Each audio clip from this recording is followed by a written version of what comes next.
So I enjoyed a shopping feast at Nirvana Beads and came home with a treasure trove of all their fabulous shaped check beads and some findings.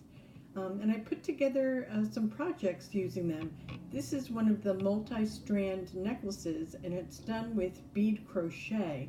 But it's a very simple bead crochet because you simply capture one bead in each stitch and make it as a chain.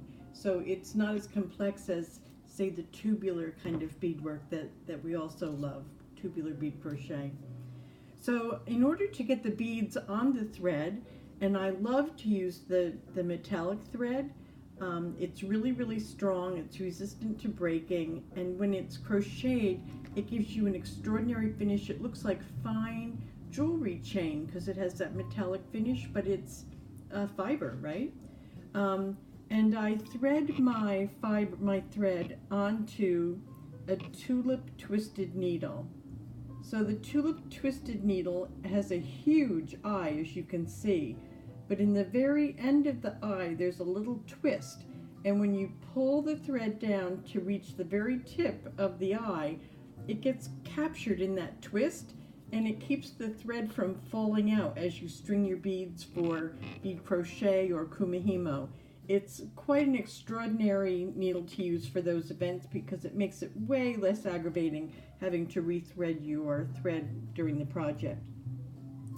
So for the new necklace that I'm making here, I have 4 strands already finished, here, here, here, and here. They're in varying lengths, so the inside loop that'll be nearest my throat is a shorter strand. And that's melons and rondelles. Then there's one strand that's entirely 4mm fire polish. Or are they 3mm? They're 3mm. And then there's this wonderful one that uses a piggy bead, and you string through the piggy bead in the hole that's nearest the edge, not the one in the center. And then you pick up a drop bead and another piggy bead, so that the two piggy beads kind of cup the drop-shaped bead, and it gives this wonderful little kind of organic botanical sort of motif. So I'm very fond of that, and I wondered what to do with the piggy beads, and now that's informed what I do going forward. Then the 4th strand is longer than all the others, and that's got a repeating pattern of a 6mm melon, a rondelle, a 4mm melon, a 3mm fire polish, another little 4x6mm bead, a repeat of the 3mm fire polish, a 4mm melon, and back to the rondelle. And then that pattern repeats over and over. Then I'm going to do a 5th strand with my threaded needle, and I'll pick up this assortment of beads in a random sort of pattern so that it's the longest of the 5 chains.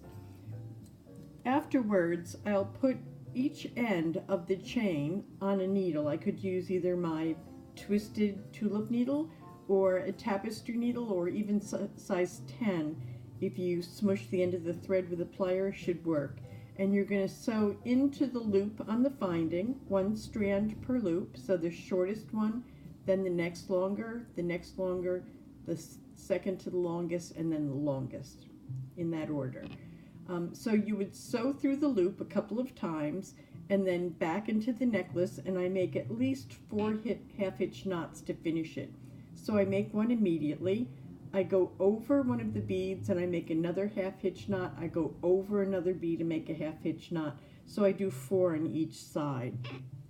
Now there's a written recipe that accompanies this video, or vice versa, and so that will tell you exactly what ingredients I used for the necklace, but you kind of know everything you need to know right here in this video, and you can watch that little lesson using the large thread and the large wooden beads if you need a refresher or a lesson on bead crochet chains.